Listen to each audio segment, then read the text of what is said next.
उपमुख्यमंत्री अजितदादा यांनी सगळ्या लाडक्या बहिणींना शब्द दिल्याप्रमाणे आज हा वचनपूर्ती सोहळा आपण आयोजित करत आहोत।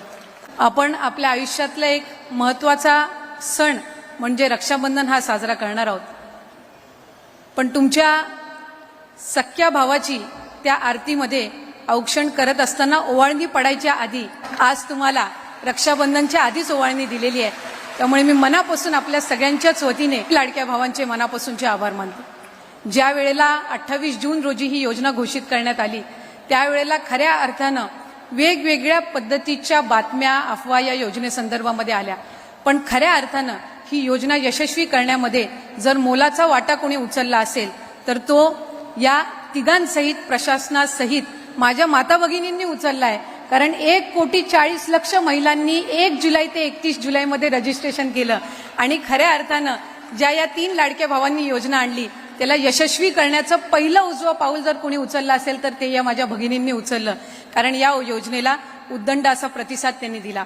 साधारणपणे 1,35,00,000 इतके पात्र लाभार्थी आपले 1 जुलै ते 31 जुलैमध्ये ठरले आणि आज साहेब मला आनंदाने अभिमानाने या ठिकाणी सांगावंसं वाटतंय की 1,08,00,000 महिलांना आपण गेल्या 4 दिवसामध्ये डीबीटी करू शकलेलो आहोत।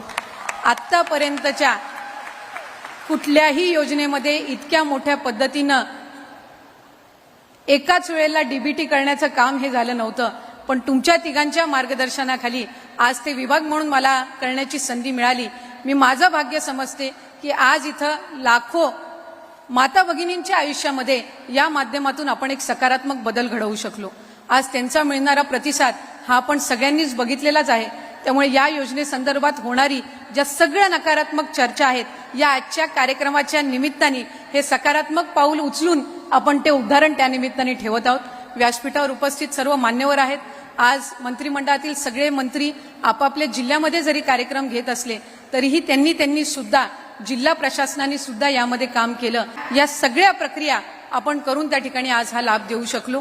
माझी खात्री आहे की यानंतर सुद्धा अधिकाधिक रजिस्ट्रेशन वाढणारच आहे आणि खऱ्या अर्थानं महायुतीच्या सरकारने जे उद्दिष्ट ठेवलेलं आहे की किमान 2.5 कोटी महिलांपर्यंत आपल्याला ही योजना पोहोचवायची आहे। ज्या वेळेला ऑगस्ट महिन्याची आम्ही स्क्रुटिनी चालू करू त्यावेळेला 2 कोटीपेक्षा जास्त लाभार्थी साहेब हे निश्चितपणाने या योजनेअंतर्गत असणार आहेत आणि आपल्या सगळ्यांचं स्वप्न नक्कीच त्या निमित्ताने पूर्ण होऊ शकणार आहे।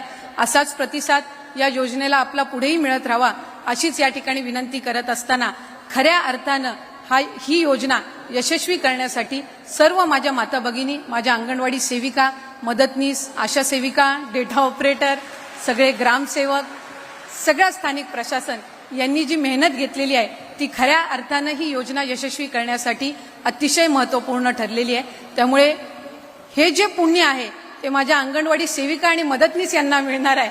कारण खऱ्या अर्थानं इतक्या मोठ्या संख्येने ही योजना गाव पातळीवर पोहोचवण्याचं काम हे त्यांच्या हातून झालेलं आहे। लाडक्या बहिणी खूप दिवसापासून त्यांच्या रक्षाबंधनाची वाट बघत असतील, कारण लाडक्या बहिणींचं रक्षाबंधन आता गोड होणार आहे। अजितदादा यांनी जे स्वप्न पाहिलं होतं की लाडक्या बहिणींना 2100 रुपये देऊ ते पूर्ण होऊ शकलं नाही, मात्र आता रक्षाबंधनाच्या सणानिमित्त लाडक्या बहिणीचं हे स्वप्न पूर्ण होणार आहे। रक्षाबंधनानिमित्त लाडक्या बहिणींना 2100 रुपयाचा हप्ता जाहीर करण्यात आलेला आहे। त्यासंबंधीचा कार्यक्रम देखील घेण्यात आलेला आहे आणि आता तुमची जी यादी आहे हे ती विभागाकडे प्राप्तसुद्धा झाली आहे।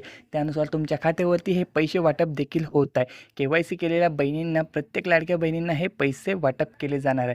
तुम्ही KYC केले नसेल तर त्याबद्दल देखील या रक्षाबंधनाच्या सणानिमित्त महत्त्वपूर्ण निर्णय हा घेण्यात येणार आहे। त्यामुळे तुम्ही कुठल्याही प्रकारचं टेन्शन घेऊ नका, कारण या वेळेचं रक्षाबंधन सर्व रक्षाबंधनांपेक्षा काही वेगळं असणार आहे।